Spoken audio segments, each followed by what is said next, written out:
Ciliwung merupakan sungai bersejarah yang sekaligus merupakan benteng alam Kerajaan Pajajaran tahun 1482 sampai tahun 1567 saat masih berdiri. Pengelolaan Ciliwung sudah ada sejak kolonial Belanda berkuasa di Jawa. Bagi Belanda, merawat hulu Ciliwung sama halnya menjaga wibawa ibu kota, Batavia, yang sekarang bernama Jakarta. Ciliwung membentang dari hulu di Bogor, meliputi kawasan Gunung Gede, Gunung Pangrango, dan Cisarua lalu mengalir ke hilir di pantai utara Jakarta. Panjangnya 120 km dengan luas daerah aliran sungai, das 387 km persegi. Ciliwung merupakan satu dari 15 sungai yang diprioritaskan pemulihannya oleh pemerintah Indonesia. Selain Ciliwung, ada Sungai Asahan Toba, Siak, Musi, Sekampung, Cisadane, Citarum, Serayu, Solo, Brantas, Kapuas, Moyo, Limboto, Sadang, dan Jeneberang. Ciliwung adalah sungai bersejarah. Sejak dari zaman Kerajaan Pajajaran hingga masa kolonial Belanda, sungai ini memainkan peranan penting bagi kehidupan masyarakat. Namun kini, Ciliwung tidak lagi dipuja. Setiap kali terjadi banjir di Jakarta, Ciliwung selalu dikaitkan sebagai penyebabnya. Bencana yang sesungguhnya terjadi akibat ulah manusia yang merusak Ciliwung dengan sampah, limbah, hingga merusak wilayah tutupan hijau sebagai areal resapan airnya. Berikut fakta unik Sungai Ciliwung yang dirangkum Mongabai Indonesia, dari berbagai sumber, guna memperingati Hari Sungai Ciliwung setiap tanggal 11 November. 1. Sungai bersejarah. Dalam tulisannya di Mongabai Indonesia berjudul, Merawat Hulu Ciliwung, Menjaga Wibawa Hilir Ibu Kota, Anggit Saranta menuliskan riwayat Ciliwung. Menurut sejarawan Bogor Saledana Sasmita, tahun 1933 sampai tahun 1986 Ciliwung merupakan satu dari 4 benteng alam Kerajaan Pajajaran tahun 1482 sampai tahun 1567 saat masih berdiri. Kesultanan Banten yang berseteru dengan Pajajaran memerlukan waktu 40 tahun lebih untuk bisa menaklukkan ibu kota Pakuan, sekarang Bogor. Ini dikarenakan adanya bentang alam yang menjadi pertahanan ibu kota, yaitu 2 sungai besar Ciliwung dan Cisadane, ditambah Gunung Salak dan Pangrango. Terkait pengelolaan Ciliwung, sejatinya sudah ada sejak kolonial Belanda berkuasa di Jawa. Bagi Belanda, merawat hulu Ciliwung sama halnya dengan menjaga wibawa ibu kota, Batavia, yang sekarang bernama Jakarta. Sebagai contoh, Bendung Katulampa merupakan upaya pembesar Hindia Belanda untuk melindungi Batavia dari serangan banjir besar Ciliwung. Bendungan karya Insinyur Van Brien sepanjang total 74 meter, dengan 5 pintu pembagi aliran dan 3 pintu penahan arus itu diresmikan Gubernur Jenderal Alexander Willem Frederik Idenburg, pada tanggal 11 Oktober tahun 1912. Hingga kini, Bendungan Katulampa selalu menjadi perhatian, tiap kali hujan besar melanda kawasan Puncak dan Bogor. Terutama terkait status debit air normal atau siaga, sebagai antisipasi banjir di Jakarta. 2. Membentang luas. Ciliwung membentang dari hulu di Bogor, meliputi kawasan Gunung Gede, Gunung Pangrango, dan Cisarua lalu mengalir ke hilir di pantai utara Jakarta. Panjangnya 120 km dengan luas daerah aliran sungai, das 387 km persegi. Sungai bersejarah ini pun dibagi 3 subdas.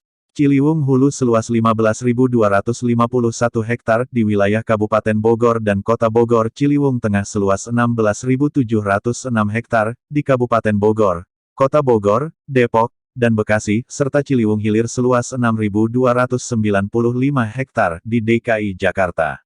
Saat ini, kawasan hutan yang merupakan regulator alami tata kelola air tersisa di Das Ciliwung diperkirakan hanya tersisa 9,7% atau seluas 3.693 hektar. Padahal, bila bicara luasan ideal ruang hijau, harusnya sekitar 30% dari luas Ciliwung itu sendiri.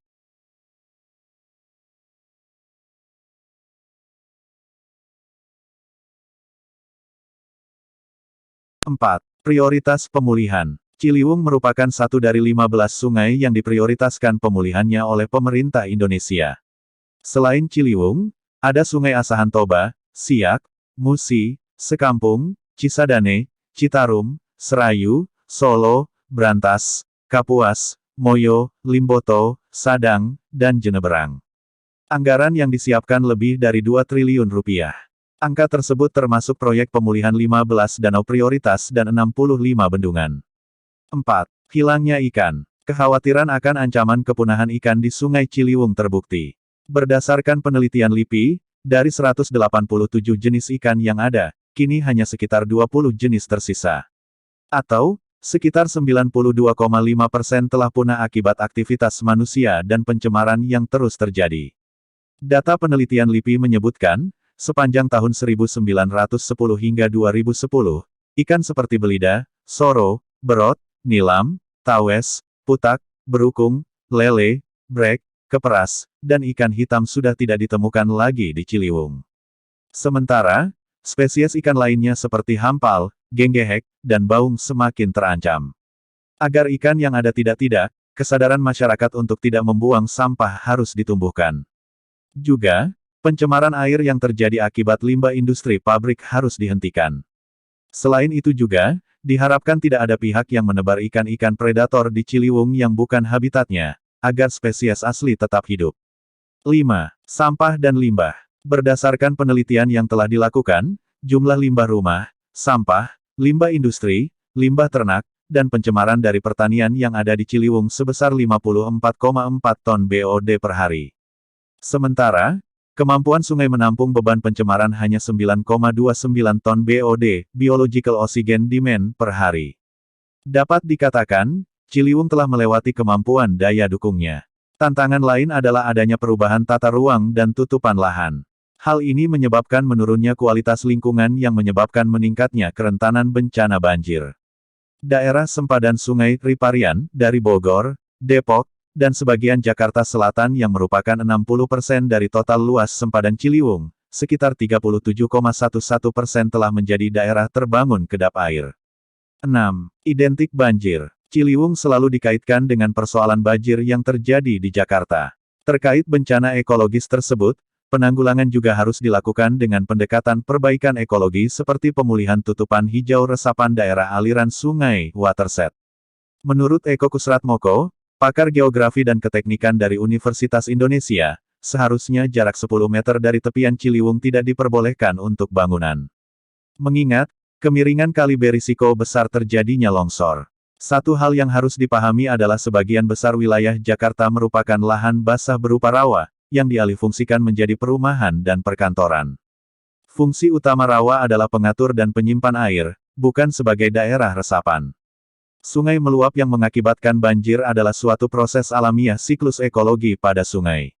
Ini terjadi ketika Jakarta juga mengalami banjir sejak zaman Batavia dulu.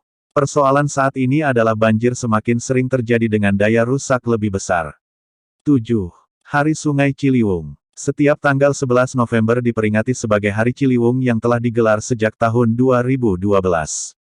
Ditetapkannya Hari Ciliwung tersebut berdasarkan penemuan 2 ekor bulus atau sejenis kura-kura, pada tanggal 11 November tahun 2011, yang menunjukkan eksistensi hewan endemik di Ciliwung harus dijaga habitat dan kehidupannya.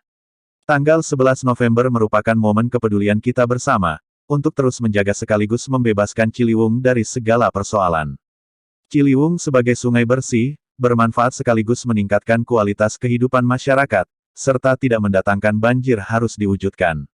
Langkah perbaikan yang harus dilakukan itu, tidak berkutat pada istilah normalisasi atau naturalisasi Ciliwung. Demikianlah 7 fakta dan sejarah Sungai Ciliwung, jangan lupa subscribe, like dan komen ya terima kasih.